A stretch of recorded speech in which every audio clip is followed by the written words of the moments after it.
Hola amigos, estamos aquí invitándolos a ustedes a ver un programa no común.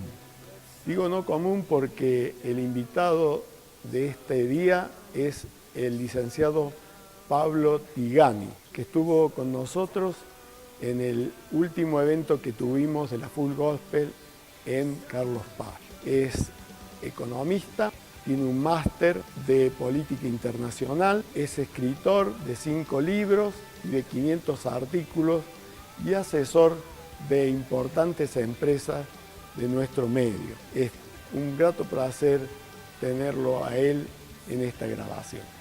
Buenos días, muchas gracias por venir, gracias por invitarme, Eduardo, y la fellowship de los hombres profesionales de la Full Gospel. Es un honor para mí estar en esta ciudad. Hacía unos cuantos años que no estaba por Carlos Paz. Por Córdoba sí, porque vengo frecuentemente porque tengo familia. Esta mañana vamos a tratar de tener un panorama de política internacional y de economía internacional, porque lo peor que le puede pasar a un hombre de negocios es no tener en cuenta el contexto, estar pensando solamente en lo que él quiere hacer, en el proyecto que tiene, sin considerar cuál es el contexto. Estamos hablando ahora de cosas naturales, estamos hablando de cosas técnicas, con algún grado de ciencia. Digo con algún grado porque ni yo mismo me creo que la política y la economía sean ciencia. Creo que son aproximaciones de conocimientos que nos ayudan a entender un poco las cuestiones de la vida, de la realidad internacional y nacional, y sirven como contexto, pero sí que la tenemos en cuenta. Y vamos a empezar con la parte de política internacional. Me dijeron que más o menos tengo una hora, tengo 45, una hora. Vamos a tratar. Vamos a arrancar primeramente por la parte de la política y de cómo está el mundo, y para eso déjeme decirle que la escena mundial está dominada. El hecho más importante y más trascendente de estos últimos días es la reunión cumbre que tuvo el Papa Francisco con el presidente de los Estados Unidos de Norteamérica. Estamos hablando de una reunión cumbre del poder político mundial y el poder religioso mundial. Una reunión con características protocolares, con características sociales, digamos, socializing, como dirían los americanos,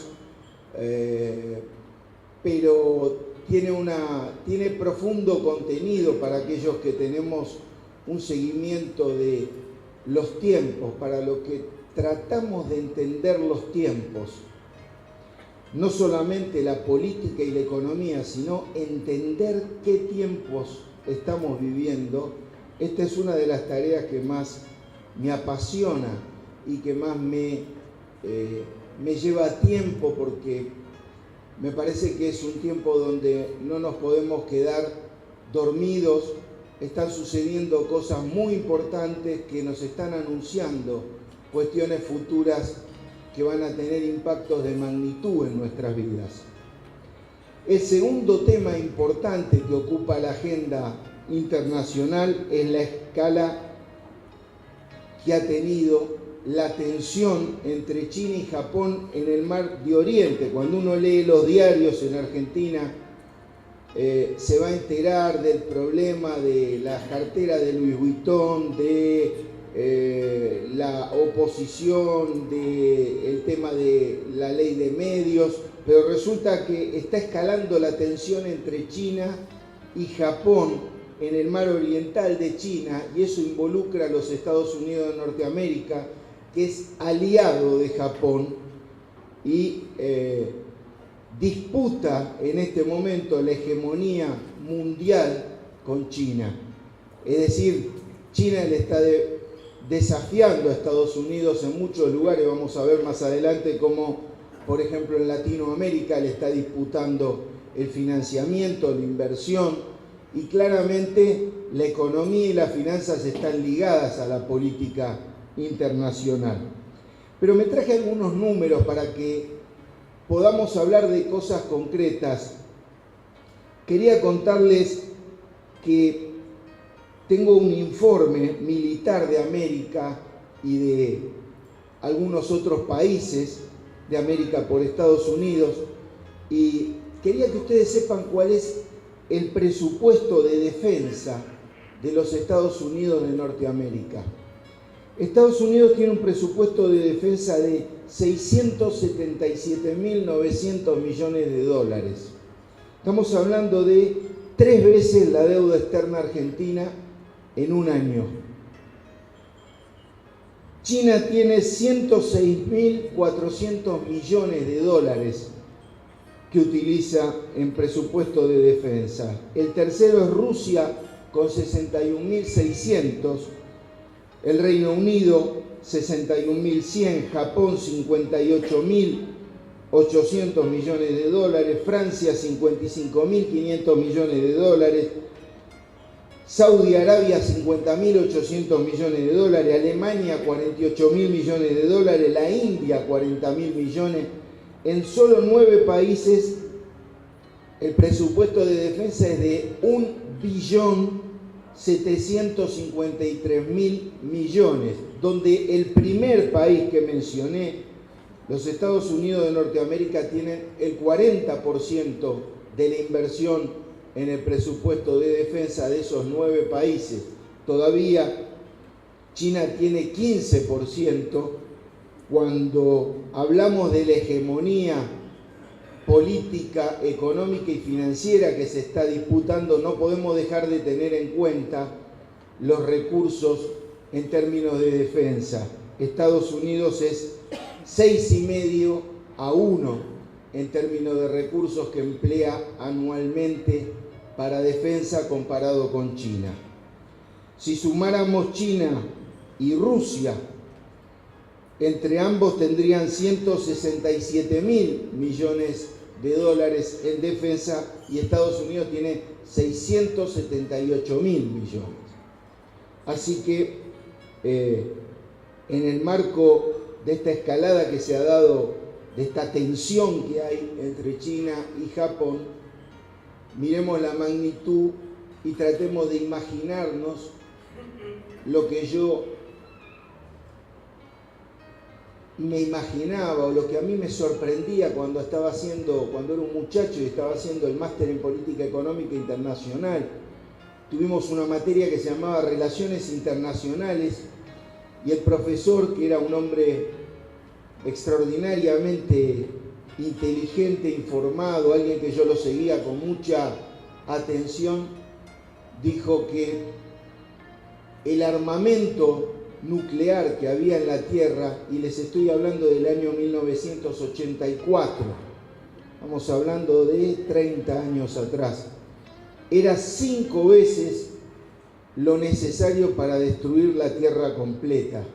Hace 30 años el armamento, las ojivas, las cabezas nucleares eran 5 veces lo que se necesitaba para destruir la Tierra, o sea que podían destruirse 5 tierras. Por supuesto que estos números que acabo de mencionar no existían ni remotamente. Así como los jugadores de fútbol ahora valen 20 o 30 millones y en esa época los jugadores de fútbol que eran caros valían $1 millón, los presupuestos, no digo que en forma proporcional, pero así ha crecido la escalada armamentista, aún en tiempos de paz. Hace poco tiempo yo estaba pensando un día en mi casa, digo, hay conflictos en Egipto. Escucharon hablar de la primavera árabe, de la destitución del presidente que durante mucho tiempo fue un aliado de Occidente. Estamos hablando de África. Hay problemas en Tailandia, problemas políticos severos. Estamos hablando de Asia, hay problemas en Venezuela, estamos hablando de América, hay problemas en Europa porque Rusia y Ucrania están en un conflicto. Se salva por el momento solamente Oceanía, pero todo el planeta tiene algún conflicto político que puede generar una escalada. Muchas veces escucharán ustedes hablar del largo plazo. ¿Cuántas veces veo políticos que le exigen, a lo mejor al oficialismo, cuál es el plan de largo plazo? Bueno, sepan ustedes que en el mundo el largo plazo está en crisis. Nadie sabe qué es lo que va a pasar en el largo plazo. Nosotros vamos esta mañana a repasar cuestiones inherentes a la situación actual, pero no hay nadie que pueda decir qué es lo que va a suceder en los próximos meses, no ya digo en los próximos años, sino en los próximos meses, porque Estados Unidos e Irán hace solo un año eran enemigos y ahora están negociando de la situación de enfrentamiento entre Irán y Estados Unidos. Había unos que estaban de un lado y otro del otro, y ahora claramente quedaron ganadores y perdedores. Y entonces no podemos hablar del largo plazo. En algún momento llegamos a pensar que Israel podía atacar Irán. De hecho, Estados Unidos hizo un gran esfuerzo para que Israel no atacara a Irán, porque se presumía que Irán tenía la posibilidad de construir armamento nuclear. Hoy Estados Unidos está negociando con Irán y las cosas están yendo por otro carril, 180 grados, un giro fenomenal. Algunos que estaban a favor y apoyaban a Estados Unidos hoy no saben dónde están parados y viceversa. Otros apoyaban a Irán y hoy están decepcionados. La verdad es que en Estados Unidos y en Europa la situación económica ha afectado la política. Hemos visto en algunos países presidentes con extracción del sector financiero. Aprendimos en la escuela secundaria que la democracia es el gobierno del pueblo, por el pueblo y para el pueblo, pero resulta que en Europa y en Estados Unidos hoy la democracia es el gobierno de los bancos, por los bancos y para los bancos, porque si se caían los bancos temblaba el sistema económico internacional y con el sistema económico internacional se podía disparar un conflicto político internacional de magnitud. El desgaste del liderazgo político ha hecho que llegaran presidentes de banco a ser primeros ministros, como en el caso de Italia, o empresarios como también en Italia y en Francia. El desgaste, decía, del liderazgo político occidental es extraordinario. La aprobación de Obama alcanza el 39% en el primer año de su segundo mandato. Es la misma proporción de aprobación que tenía Bush hijo en el mismo momento, el primer año de su segundo mandato. Y les estoy hablando de una magnitud que es la más baja desde la Segunda Guerra Mundial para un presidente. Estados Unidos tiene, y su sociedad, una sociedad muy dividida en este momento en lo ideológico. Nosotros a veces escuchamos acá que tenemos el país dividido, que hay gente que está de un lado y hay gente que está del otro lado. En realidad, eso es una buena descripción de una realidad, nadie lo puede negar, pero esto pasa en Estados Unidos también, y pasa en Europa, y pasa en África, y pasa en Asia, y pasa en los países árabes, y pasa en Israel. Las sociedades están divididas, y están divididas casi a nivel de polarizaciones. No es que están no es que tienen diferencia de matices, tienen diferencias de magnitud. El presidente francés Hollande, hace muy poquito que ganó la elección, la aprobación que tiene de su gente, de su pueblo, es 15%. Solamente el 15% aprueba a Hollande en Francia. Crece una derecha que ya conoció Europa y el Frente Nacional podría ganar las elecciones parlamentarias del Parlamento Europeo en 2014. Esto era casi impensable unos años atrás. En Alemania, cuando hay un extranjero, si en 6 meses no consigue trabajo, lo deportan.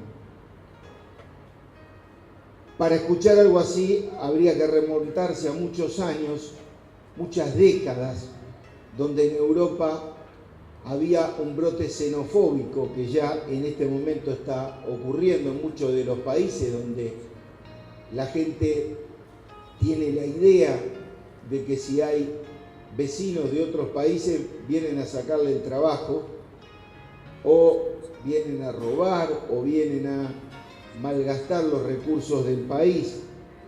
En Alemania la gran coalición garantiza la gobernabilidad, pero Alemania también tiene sus problemas porque todo lo que debe Europa en términos de deuda externa, el gran acreedor es Alemania. Cuando uno mira países por países, europeos, Portugal, Irlanda, España, Grecia, Italia, Alemania es uno de los países acreedores, es decir, si alguno de esos países tuviera problemas, Alemania también tendría problemas, porque cuando un deudor tiene problemas para pagar, el acreedor tiene problemas para cobrar. El otro hecho importante de este último mes, de este último trimestre, fue la reunión que hubo en Bruselas, donde se está negociando, van por la segunda ronda, un tratado de libre comercio entre Estados Unidos y Europa.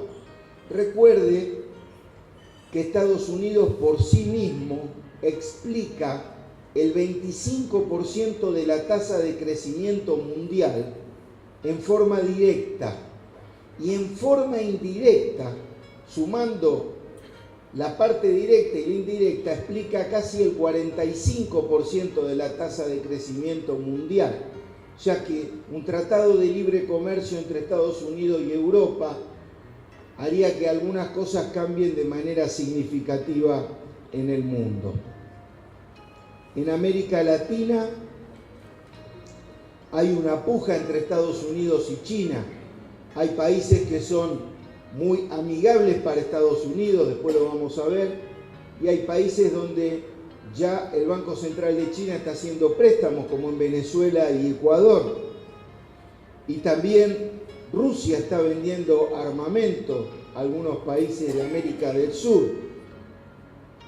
Por ahora hay una tendencia en toda la región de presidentes progresistas. De hecho, su gran mayoría son presidentes progresistas de centro izquierda. La tendencia en el Cono Sur es que si hoy hubiera elecciones en Brasil, volvería a ganar Dilma Rousseff. Eso dicen las encuestas. En Chile acaba de ganar Bachelet.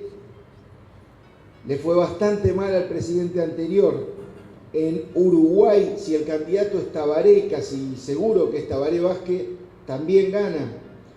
Y el MAS de Evo Morales, si va a elecciones de vuelta, vuelve a ganar.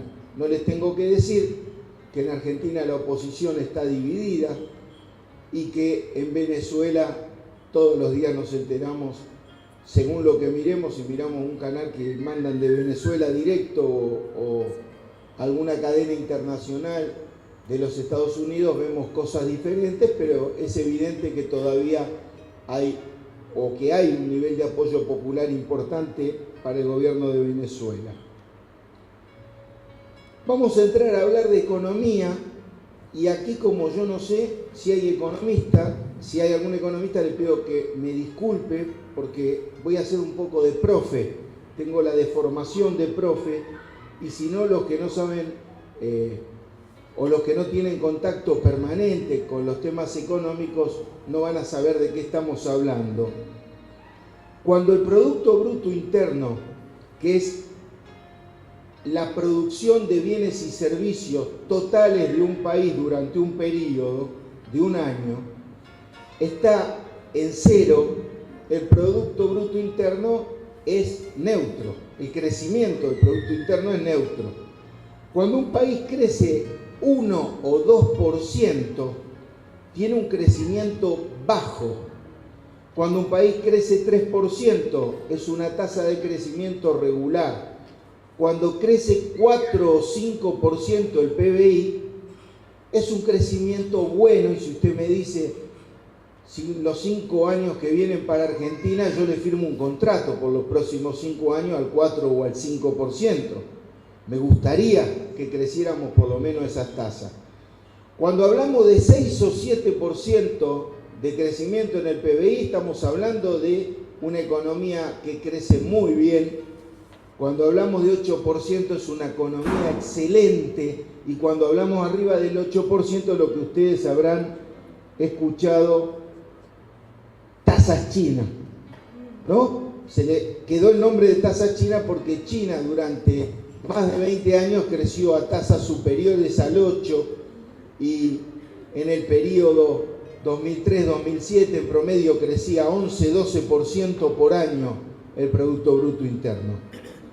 Entonces vamos a ver el contexto global que le toca a la Argentina entonces en el 2014, porque cada uno de nosotros tiene intereses económicos, negocios, proyectos, y el mundo, como les dije, tiene que ser la caja donde está contenido el país. El país es la caja que contiene al mercado donde usted trabaja, y el mercado donde usted trabaja es la caja que contiene a la empresa que usted tiene.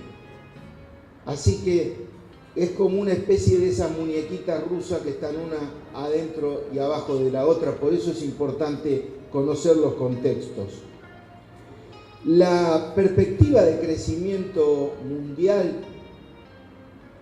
digo perspectiva y no digo pronóstico, porque la verdad es que la gente es muy engañada en Argentina, escucha a economistas que dan pronóstico, y algunas veces uno se ve obligado a decir una cifra en la cual podría ser un rango en el que creciera el país, pero la verdad es que ninguno de nosotros en la facultad aprendió a hacer pronósticos, ninguno de nosotros estudió meteorología, no es una materia que esté, y no hay forma de establecer cuál va a ser el resultado. Es que cuando ustedes miran lo que dijo el economista tal o tal al comienzo de un año, al final del año, cuando usted va a mirar, me ha tocado estar en un programa a principio del año 2013, y el error de pronóstico del economista que debatía conmigo fue de 20.000 millones de dólares. O sea que no es un error menor, sino que es un error que afecta a aquellos que hubieran ido a tomar una decisión u otra, porque cuando uno escucha un pronóstico, dice, bueno, si la cosa va a venir mal, entonces no voy a invertir. Y esto le ha pasado a gente que en el 2003 escuchaba pronósticos donde el consenso de economistas refractarios al nuevo gobierno estaba hablando desde caída de 2% del Producto Bruto Interno hasta un crecimiento máximo de 2%, y la verdad que entre 2003 y 2007 la economía creció a un promedio de casi el 8%. Así que como el Producto Bruto Interno tiene que ver con la demanda doméstica, que es el consumo y la inversión privada, aquellos que dejaron de invertir durante esos años perdieron ventaja con respecto a aquellos que invirtieron y creyeron que sí podían vender, que sí podían dar plazo, que sí podían vender a 180 días, contra el que tenía un poco de miedo y decía no, solamente de contado, iba a vender seguramente menos. Entonces le hablo de perspectiva de crecimiento. y la perspectiva, el consenso dice 2014 va a mejorar.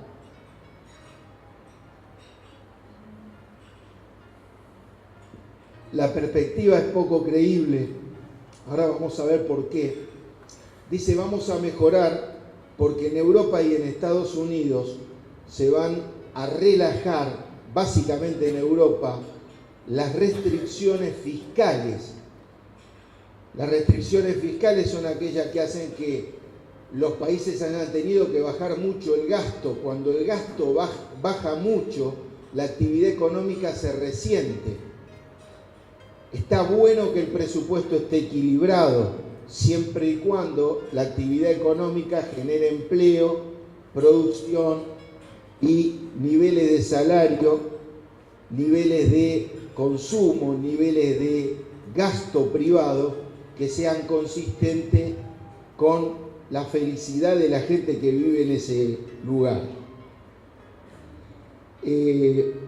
Digo que no estoy seguro de esto porque siguen las políticas expansivas. Ustedes sabrán todos que Estados Unidos desde 2008 emitió 4 veces la base monetaria.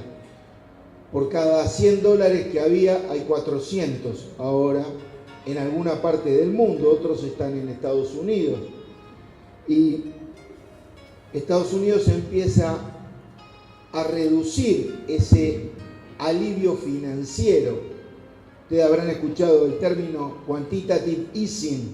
Es un alivio financiero que se le da, se les baja bien la tasa de interés para que la gente gaste, para que lo que no viene por el lado del salario o por el lado de los ingresos llegue por el lado del crédito, pero que la economía no se pare. Recuerde que esas economías están preparadas para crecer en forma permanente. Esas economías, las economías neoclásicas, tienen previsto un crecimiento permanente. Si no crecen en forma permanente, se complican de manera sustantiva los problemas que cualquier otra economía puede tener. Por eso le dije primero que Estados Unidos explicaba el 25% y el 45% en forma indirecta, porque mirar a Estados Unidos no es un dato menor, saber qué es lo que pasa. Después vamos a ver algunos datos puntuales. Entonces decimos que hay nubarrones. ¿Por qué digo que hay nubarrones? Porque así como revisaron la tasa aquí, primero se había dicho que habíamos crecido 5,1% y ahora se dice que el dato real es 3% y eso responde seguramente a una cuestión especulativa porque 3,2% del crecimiento dispara el pago de cupón de uno de los bonos que colocó Argentina en la reestructuración de deuda. Yo creo las mediciones nuestras daban que estaba en el 4, al gobierno le daba el 5, pero bueno, ahora han anunciado el 3. Es normal que los gobiernos anuncian una tasa y luego lo que se hace es dar la tasa corregida, porque se hacen una serie de ajustes. Pero los ajustes a veces son extraordinarios. Por ejemplo, en Estados Unidos, la tasa de crecimiento del cuarto trimestre del 2003, que se anunció 3,2% anualizada, trimestral anualizada, bajó a 2,4%. Eso es que ha crecido 25% menos de lo que se pensaba que se había crecido. Entonces, todos estos estímulos que se habían dado parece que no han sido lo suficiente como para traccionar la gran locomotora norteamericana. No hay buena perspectiva para el primer trimestre del 2014, por lo menos los primeros números que tenemos. Estamos pensando que, así como en el 2013 la perspectiva de crecimiento de Estados Unidos era 2,5 y de 2,5 terminó en 1,9, usted recuerde, 2,5 y 1,9 no es que es 0,6, es 0,6 sobre 1,9. Ahí representa el 30% de diferencia. Cuando uno ve un puntito más, le erramos por un punto. Y si le erró por un punto en el PBI en Argentina son 5.000 millones de dólares. Si Estados Unidos se resiente, los favoritos de Estados Unidos en Latinoamérica van a tener problemas, porque los favoritos tienen, digamos, los que son promercados, las economías promercado, como la de Perú, Bolivia, Perú, Colombia, México, son economías que tienen mucho que ver con la economía americana, y entonces lo que le sucede a Estados Unidos tiene mucho que ver con lo que le suceda a ellos. Va a afectar alguna parte de la región y después hablaremos de las otras. Entonces, pasemos a el tema Rusia, Ucrania y Crimea.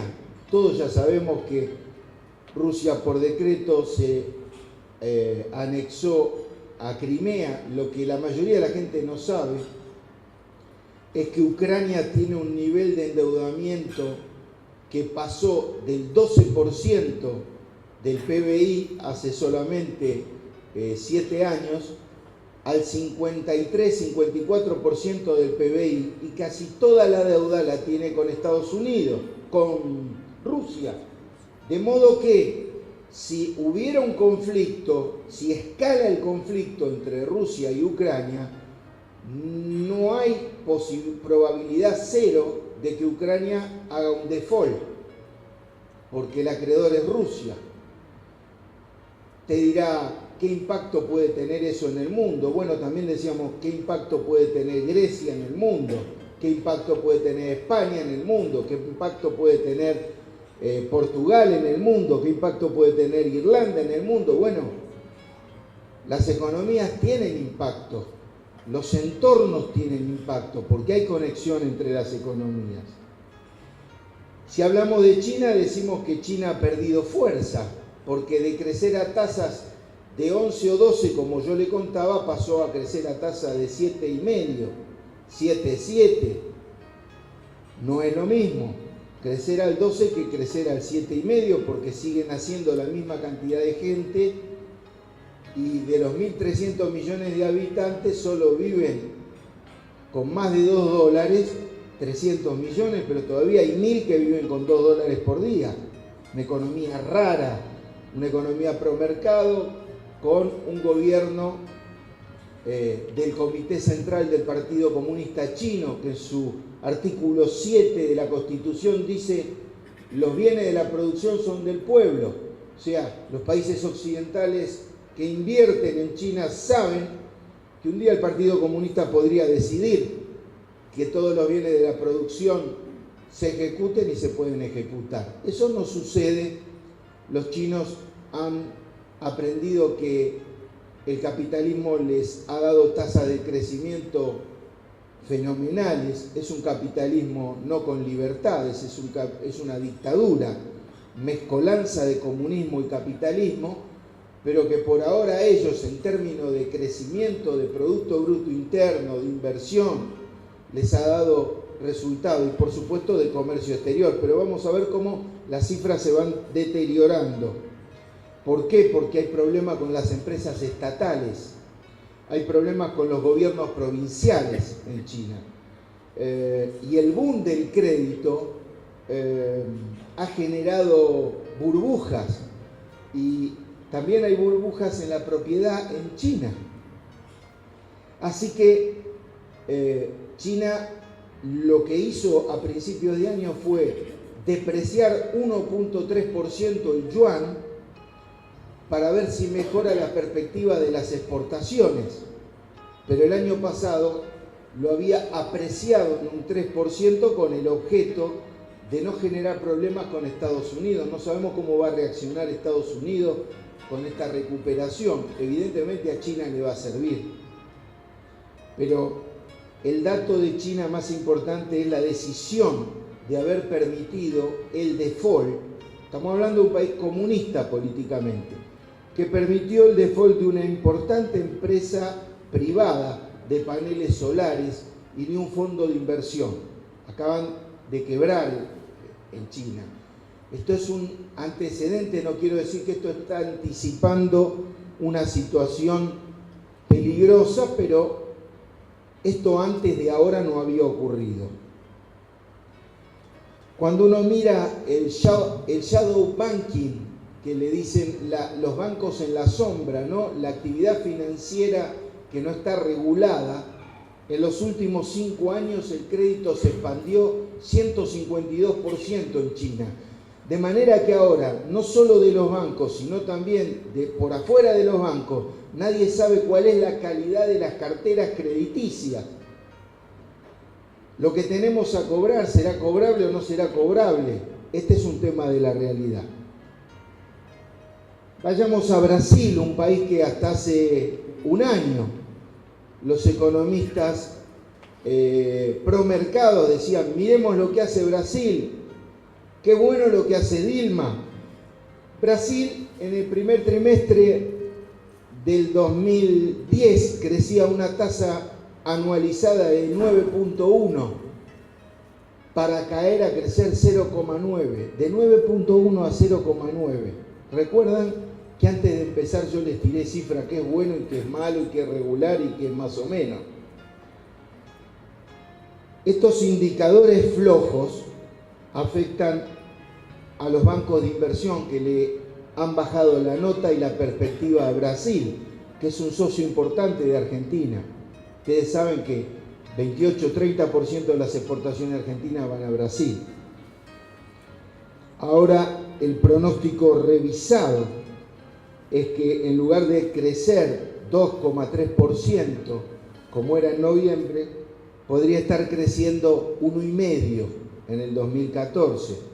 1,5% sobre 2,3%. Recuerde, 0,8%, estamos hablando de un 30% menos se espera que sea la tasa de crecimiento.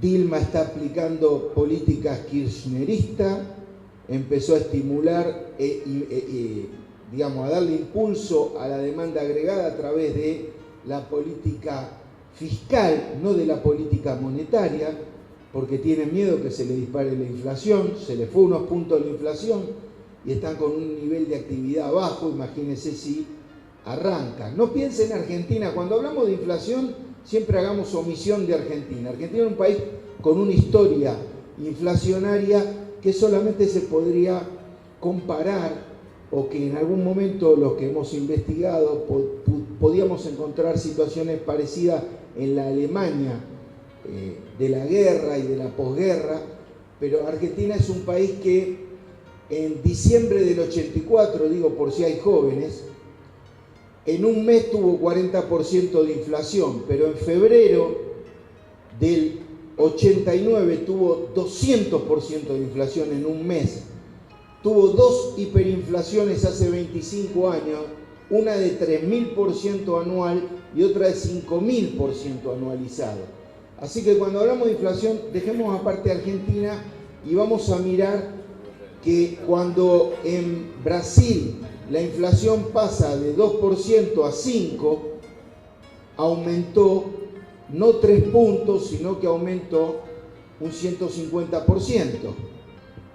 Y que cuando un político argentino, que ha sido ministro de Economía, el primer ministro de Economía de este proceso económico, dice, la inflación es un escándalo, tomó la economía argentina con 3% de inflación y la devolvió con 12%, o sea, cuadruplicó la inflación.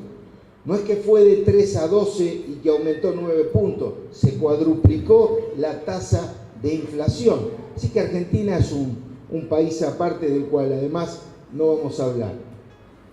La carga tributaria en Brasil es casi 38%, o sea que la presión tributaria en Argentina es alta, pero en Brasil también, porque la idea es que es un país con, bueno, cualquiera que haya ido a Brasil de los que estamos acá, ha entrado en algún momento a Río de Janeiro y la recepción del hotel de Río de Janeiro son favelas enormes en la montaña con un nivel de pobreza fenomenal.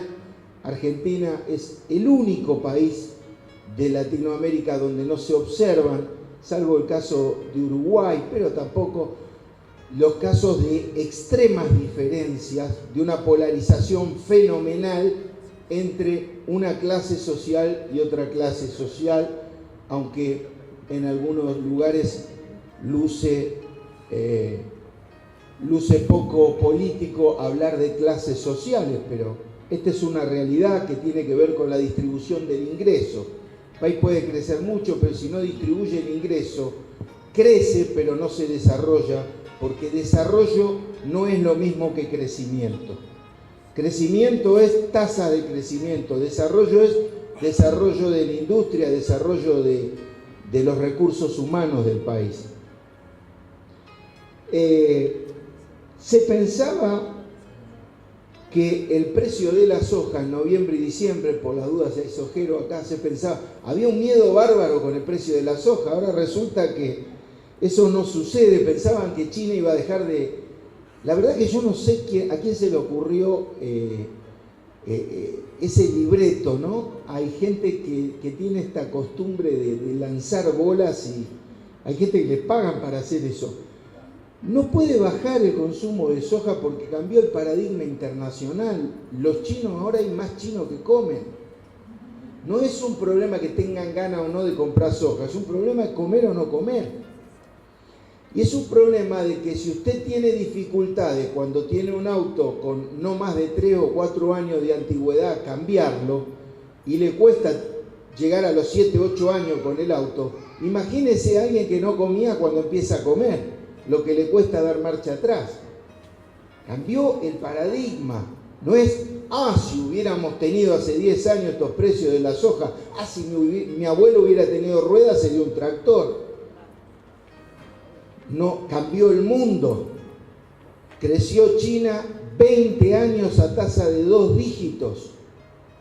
Creció India y son las poblaciones más grandes, y lo primero que hacen esos países cuando crecen es comer. Entonces, la posible disminución de la demanda de China no sucedió. A lo mejor no volveremos a los precios de 700, 800, no lo descarto, no lo sé, pero los precios hoy están bastante razonables. La tasa de interés en el mundo, le decía que Estados Unidos emitió 4 veces su base monetaria, en algún momento tiene que empezar a generar políticas de esterilización, es decir, tiene que absorber ese dinero, porque si no, de acuerdo a las teorías que nosotros hemos aprendido de los libros americanos que escriben los profesores americanos que enseñan en la facultad de americana, tendría que explotar por el aire la inflación por el nivel de dólares que hay en el mundo. De hecho, cuando yo vivía en Chicago en el año 2005, valía $300 la onza, 300, 400 dólares la onza, llegó a tocar 1900. Cuando uno mira la relación dólar-onza-troy, usted ve que hay una devaluación del dólar. ¿Cómo se da cuenta usted si devaluó el dólar? Bueno, porque ahora para comprar una onza troy se necesita 5 o 6 veces los dólares que se necesitaban para comprar en el 2005 o en el 2006. O una moneda de mexicano, un chileno o alguna moneda de oro.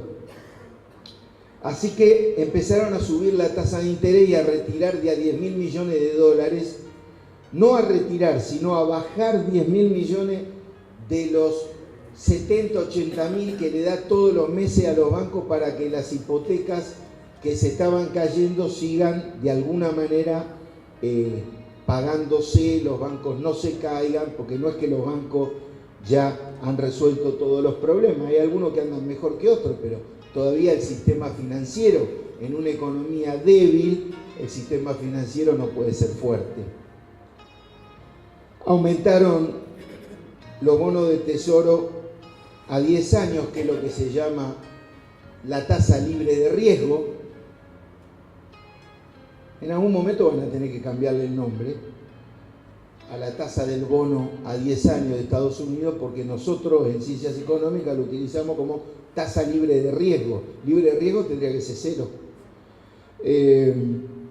La tenían muy baja, pero la han empezado a aumentar, y evidentemente cuando aumenta la tasa del tesoro, aumenta también la tasa de los bancos hacia los particulares y hacia los comercios. Y cuando en Estados Unidos aumenta, en Latinoamérica o en los países emergentes aumenta más que el promedio de lo que aumenta en Estados Unidos. Y cuando la tasa de interés sube, el nivel de actividad económica se desacelera, por lo menos. Entonces, la suba de la tasa de interés puede afectar a algunos países de Sudamérica maravillosos que recibían capitales y que todo el mundo o mucha gente se ocupaba de decir, mire cómo entra capitales a tal país, a tal otro país, a Perú, a Brasil. Al único lugar donde no vienen es acá. Bueno, acá no venían y la verdad que no venían porque no teníamos la virtud de atraer a los capitales, pero tampoco ahora tenemos los problemas de haber atraído capitales que con cambio fijo se colocaron a tasa de 7, 8%, 6% en dólares, recuperaron y como hay entrada y salida libre de capitales, cuando sube la tasa de interés en los países desarrollados, se vuelven a sus países. Así que algunos países la van a tener un poco más complicada. Vamos a dar unos datos de la economía mundial. No omití los datos de los años 2008 y 2009 porque usted sabe que en el último trimestre de 2008 y en el primero del 2009 se llamó el semestre trágico. Hubo países que cayeron a una tasa anualizada del 13%, como el caso de Corea del Sur. Estamos hablando de países importantes. Japón, Estados Unidos, Europa, países que han caído a tasa importante. Entonces, para no distorsionar la cifra, yo le cuento que entre 2003 y 2007, lo que se llama, también tiene un nombre que le han puesto los economistas, sobre todo los estadounidenses tienen un grado de creatividad fenomenal para ponerle nombres maravillosos a las cosas, y le han puesto el periodo de paz o algo así de 2003 a 2007, no recuerdo ahora bien el nombre. El mundo crecía en promedio a una tasa anualizada de 4 o 5.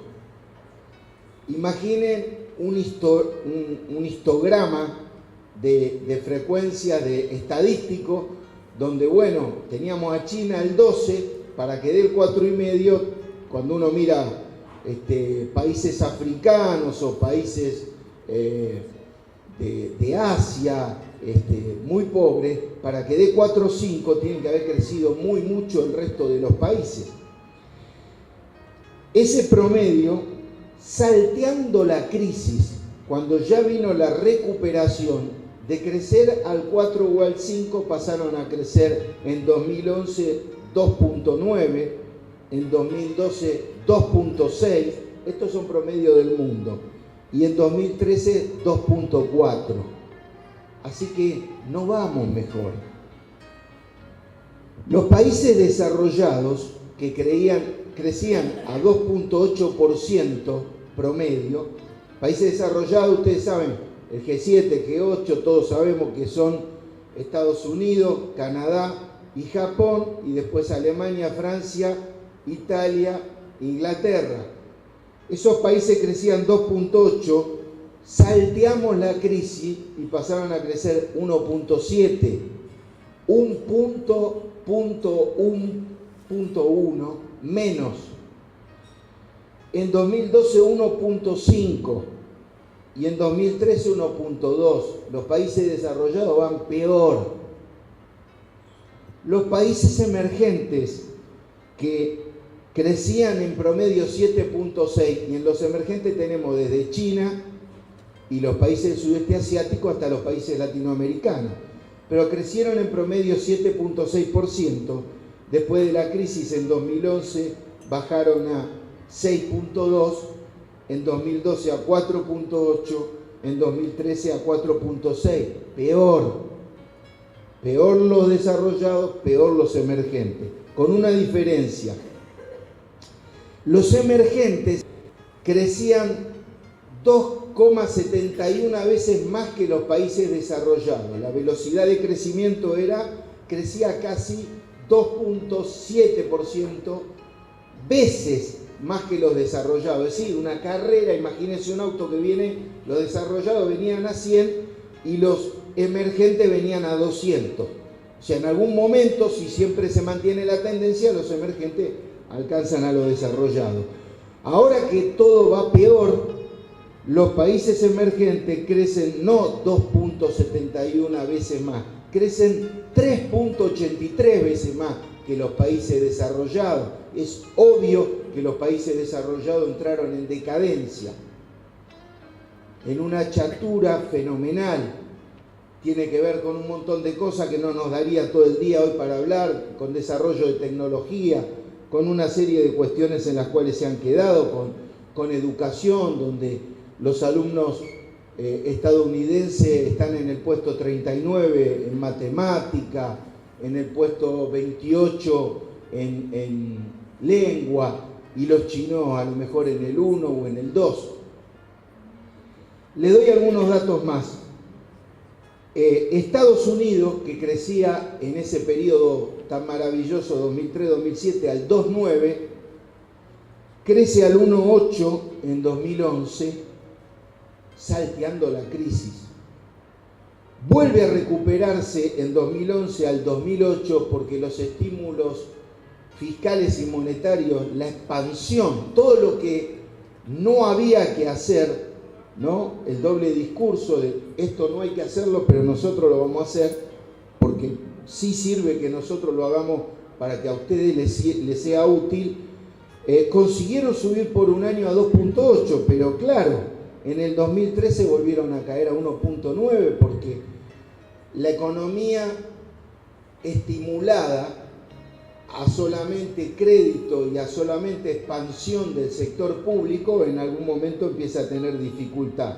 No los quiero abrumar con números, pero la eurozona que crecía 2,2%, en 2012 cae 0,6%, este año cae 0,4% en conjunto.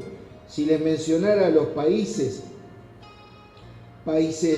de América Latina que crecían al 5, van a crecer al 2,5, crecen la mitad. Argentina mismo crecía al 8, el año pasado creció al 4 o al 3. No es que lo que está pasando en Argentina pasa solamente en Argentina, sino lo que quiero que ustedes vean es que en todo el mundo están sucediendo cosas. La economía globalizada tenía el objetivo de unificar y de hecho lo ha conseguido en gran medida. Recuerden los números que les di del PBI para saber que, por ejemplo, Alemania, que en los periodos 2003-2007 creció a promedio 1,7, ahora crece medio punto este año, el mejor país de Europa. Pero Holanda, que crecía 2,4, cae 0,8%. Estamos hablando de crecer al 2,4 a caer al 0,8, ¿no? 4 veces para abajo. Italia, que crecía al 1,3, cae 2%. España, que crecía 3,5, cae 1,2, y no les tengo que decir que España tiene 27-28% de lo que ellos llaman paro, desempleo, y que la juventud, 65% de la juventud es ni trabaja ni estudia. Grecia, que crecía al 4,3, cae al 4, pero todos los años, al 4 y al 5 desde la crisis sin parar. ¿A dónde va a llegar Grecia? Tiene un endeudamiento de 150 puntos del PBI. Argentina con 53 puntos del PBI fue boleta. Ellos deben 150 puntos, 170, porque proyectando 170 puntos. ¿Qué va a pasar con Grecia? Bueno, no es una economía tan grande, no sé si va a afectar, no sé, porque hay bancos que le prestaron. Y los bancos que le prestaron tienen que ver con países, y los países que le prestaron tienen que ver con otros países, y los países con los organismos multilaterales de crédito, así que no se haga ilusiones que cuando le Cuando se quema la casa de al lado hay que correr a agarrar un balde. Hay una nueva denominación que no habrán escuchado de los BRICS, escucharon que eran Brasil, Rusia, India. Bueno, olvídese de eso. A Brasil ya dijimos que le iba mal. Hay una nueva categoría, una denominación que se llama los 5 frágiles, los BRICS. Brasil, India, Indonesia, Turquía y Sudáfrica. Países frágiles económica y políticamente. Tengo muchísimos números para darle, pero no los quiero abombar de tirarle números. Solamente quisiera decirles que en Latinoamérica, en nuestra región, hay 4 países, Chile, Perú, Colombia y México, que son países con lo que se llama clima favorable de negocios.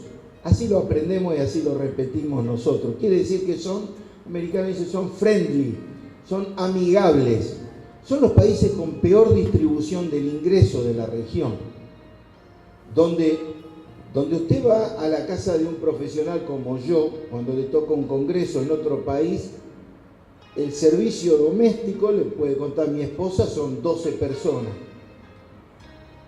Estamos hablando de un profesional, yo soy un hombre de un ingreso medio, no de un gran ingreso, no soy un empresario.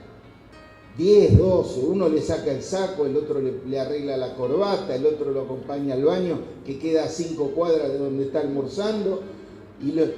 Esos países son países que crecen el PBI, pero el PBI no es una medida, ni aún el PBI per cápita, porque es la producción total dividida la cantidad de gente, no refleja la realidad, porque hay uno que tiene muy mucho y otro que tiene muy poco. Estados Unidos mismo, el 40% del ingreso lo tiene el 1% de la población.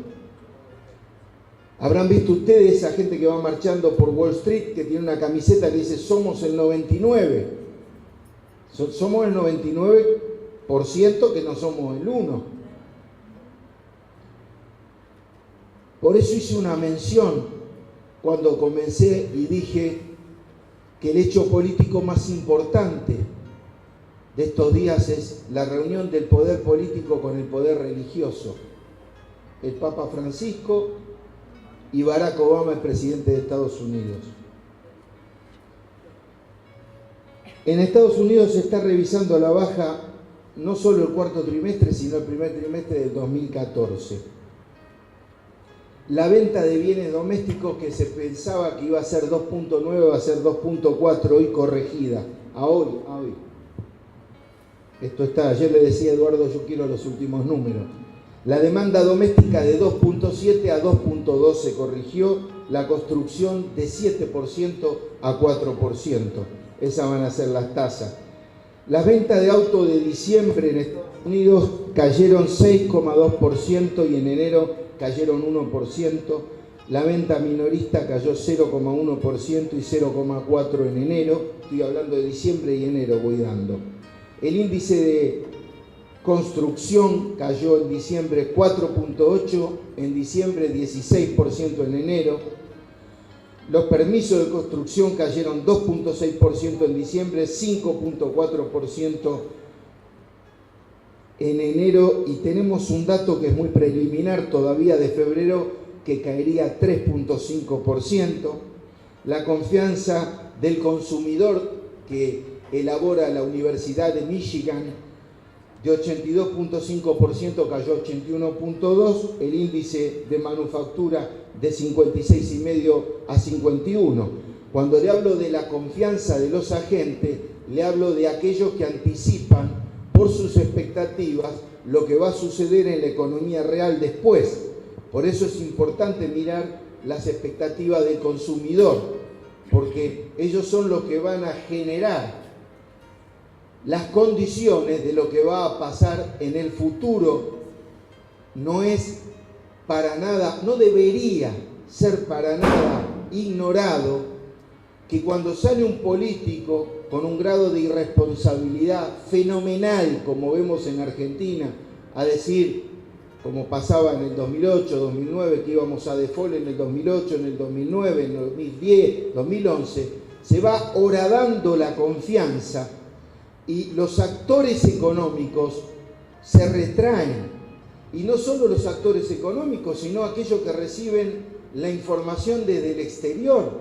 Mal voy a venir yo a traer inversiones o a traer financiamiento a un país donde los economistas de ese país vienen a dar conferencia a decir que se incendia el país y que nos vamos a convertir en Venezuela, país conservador como Argentina, promedio, conservador. Entonces, se han hecho algunas correcciones, nada más quiero decir eso, de Argentina. Se corrigió el año pasado casi 60% la tasa de cambio, pasamos de $1 de 5 a 8 oficial. En el resto de los países, en Brasil, casi nada se corrigió, siendo que se había apreciado casi un 50% de Lula para acá, el real. En Chile, en Uruguay y en Colombia se depreció entre 16 y 14%. Pero la mala noticia es que esa tasa de interés que está subiendo en Estados Unidos y que en términos porcentuales pasó de 1,71 a 2,70 y aumentó un 57%, el impacto en Brasil es el 87% como riesgo país. Y la tasa para los particulares es mucho más alta, con lo cual el nivel de actividad se puede ver afectado, como les contaba. Entonces, les doy algunos datos más. Antes y después de Rusia y Ucrania, el pronóstico de crecimiento de Rusia antes de lo de Ucrania era 1,8, hoy es 0,8. Menos de la mitad. El pronóstico de crecimiento de Ucrania para 2014 era 0,5, el pronóstico de hoy es que va a caer 3,2%. Por eso hablábamos de peligro de default. Las necesidades de financiamiento que tenía Ucrania en el 2007 era 2,9% del PBI, hoy es 11%. La deuda pública de Ucrania pasó del 12% al 55%. Hablamos de China, que bajó la tasa de crecimiento del 12 al 6,8 anualizado en este último trimestre. Si sigue creciendo como crece, crece 6,8 y no 7,5. Con referencia al comercio exterior de China, que traccionaba la economía, que en 2010 las exportaciones crecían 31, 20% en el 2011, en 2012 crecieron solo el 8%, en 2013 7, 9 y se calcula que va a crecer solo el 6 en el 2014. Ya les conté lo de Brasil y ahora déjenme decirles que todo esto que les conté está en la cabeza de cientos, tal vez miles de economistas que trabajan en los departamentos de research, de investigación, con modelos matemáticos. Hay muchos físicos hoy trabajando porque la economía se ha convertido en muy cuantitativa.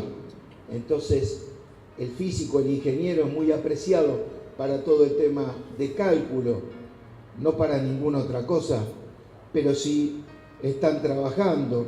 Y yo relacionaba todas las cifras que daba y lo que compartía con ustedes con un proverbio bíblico que está, es el proverbio 19 y el versículo 21, dice: muchos pensamientos hay en el corazón del hombre, ¿no? Mire el corazón es la cabeza, ¿sabe qué? El corazón es una cosa simbólica, pero es la cabeza.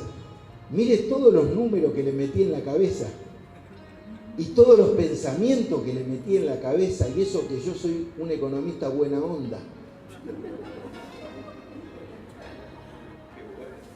La mente y el corazón nuestro, de los profesionales, influyen en los informes. ¿Sabía usted eso?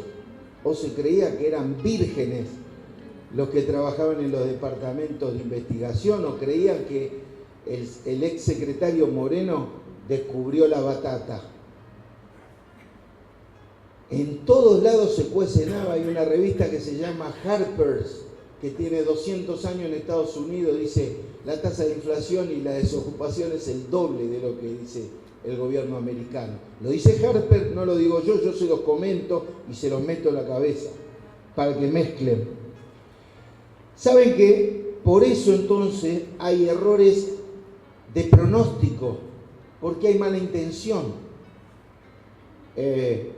Un tipo que no voy a decir quién es, pero si quiere lo busca en internet, pone YouTube Pablo Tigani y va a encontrar muchos debates, pero por ahí hay el pronóstico del 2013 en un canal que no lo quiere mucho el gobierno, pero que a mí me invitan y a mí no me importa, me invitan los del gobierno y me invitan los nuevos gobiernos, porque yo no tengo ninguna afiliación activa política. Pero el tipo le erró al pronóstico, es un medalla de oro del MIT, del Massachusetts Institute, es un filósofo y doctor en economía, medalla de oro, argentino, le erró 20 mil millones de dólares al PBI. ¿Usted cree que se equivocó? ¿Usted cree que lo que estaba generando era expectativa? Hablamos de confianza del consumidor, por eso hay errores de pronóstico, por eso hay fracaso, por eso hay incertidumbre, por eso hay inseguridad. Todo eso aquí me lleva a malas relaciones, a conflictos, malas relaciones entre los países.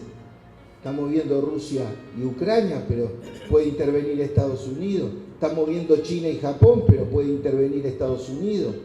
Intereses, conflictos. En nosotros, que somos ejecutivos, hombres de negocio, ¿qué produce todo esto? Ansiedad, angustia. Lo desafío a que esta vez, no es que usted no se haya dado cuenta, usted ya se dio cuenta, pero no importa, se lo digo yo, entonces más se va a dar cuenta, le va a prestar atención. Tome un tiempo, un día, y trate de cenar mirando programas de informe, programas de política y de economía, o aún estos programas de infradotados que hay, donde se habla de economía y de política y de la novia, la última novia que tiene un tipo o el último novio que tiene un tipo, porque ahora también es posible. Entonces, usted trate de estar 3 horas, trate de comer durante el mismo tiempo y usted se va a dar cuenta de lo que yo le cuento. Y después me va a explicar por qué hay ataque de pánico, por qué hay ansiedad, cómo va escalando, ¿no? La ansiedad que genera mucha ansiedad, después genera angustia y después genera crisis de angustia. Antes de la crisis de angustia está el ataque de pánico. Yo soy coach, tutor coach de CEOs de compañías, CEOs de compañías, o sea, gerentes generales de compañías extranjeras, pibes digo para mí, ¿no? De 40 años, de 37, de 38, con familia destruida, con ansiedad, con angustia, con depresión. Son gente que está trabajando en este medio, en este ambiente. Cada vez que termino, siento dolor por esos muchachos, pero yo me voy, yo ya salí de ese huevo, de adentro de ese huevo. Preocupaciones, viven preocupados por conservar el trabajo, engañan a su familia.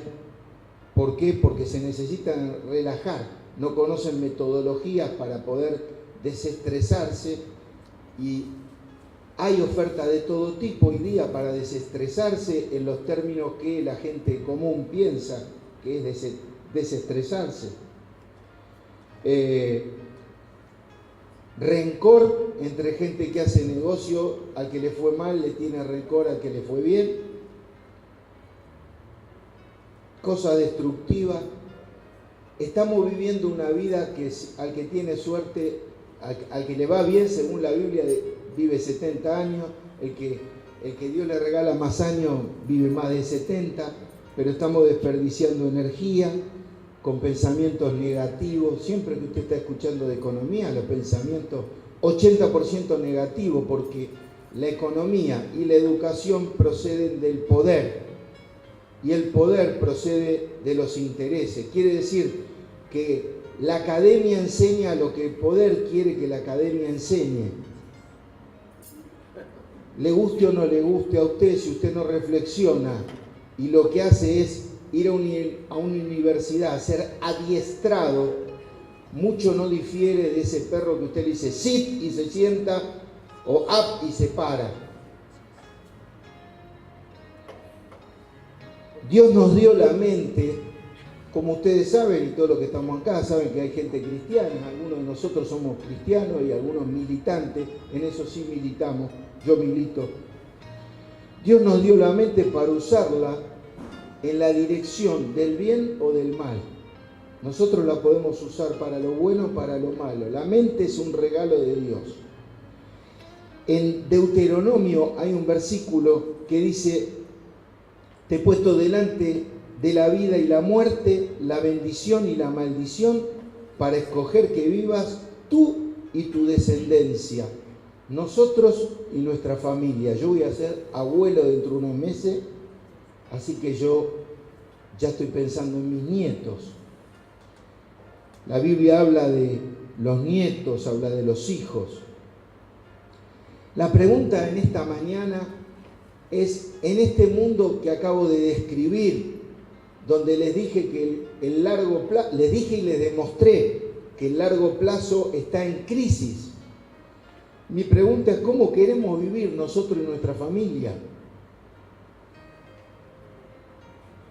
¿Qué vamos a elegir? Si vamos a elegir la vida o la muerte.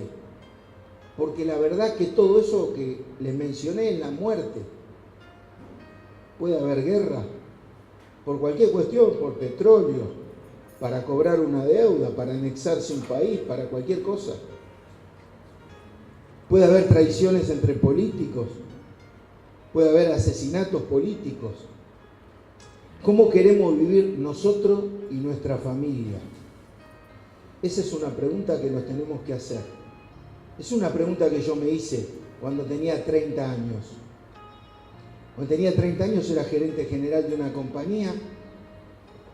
Cuando tenía 22 era gerente financiero de una compañía. Cuando tenía 29 ya había pasado 3 compañías y era gerente general. Andaba en BMW. Ganaba $17.000 por mes, tenía más pelo y era más flaco.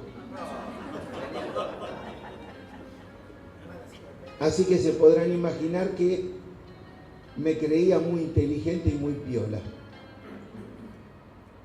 Pero internamente yo sabía que todo paso que quería dar para adelante era porque siempre había un vacío, siempre me faltaba algo más. Siempre me faltaban 5 para el peso. Y así vive una persona que elige la muerte, ¿no? Yo conozco un empresario que hace poco estuvo por contratar a un amigo mío que le dije, menos mal que me preguntaste, le dije, mirá, yo lo conozco. Estamos hablando de un empresario que tiene una fortuna de $5.000 millones, pero para comprar un pozo petrolero más en Turquestán, viaja en su avión privado con carpa de oxígeno y una enfermera que lo mira durante el viaje, no sea que en el viaje se quede el hombre. Bajan y solo quiere un pozo más. Entonces nosotros elegimos, porque ni siquiera estoy apelando al espiritual, estoy apelando a la cabeza, a la mente, a lo razonable. Es razonable vivir de esa manera. Yo a los 30 años me di cuenta que no, pero no es que me di cuenta porque lo pensé, sino porque me estrellé. Porque a esa velocidad no se puede vivir, y menos si uno tiene 29 o 30 años. Es imposible, es imposible. Y ahí me replanteé mi vida y tomé una decisión que es una decisión que a mí me gustaría que usted piense hoy. ¿Cómo quiere vivir el resto de sus días, usted y su familia? Lo más importante es la paz, tener paz en el corazón. Y la única manera de tener paz en el corazón es tener a Cristo. Así que si usted hoy todavía no ha tomado la decisión de recibir a Cristo en su corazón, para que esta decisión cambie la vida suya y la de su familia, si todavía no eligió entre la vida y la muerte, sepa que la vida es Jesús.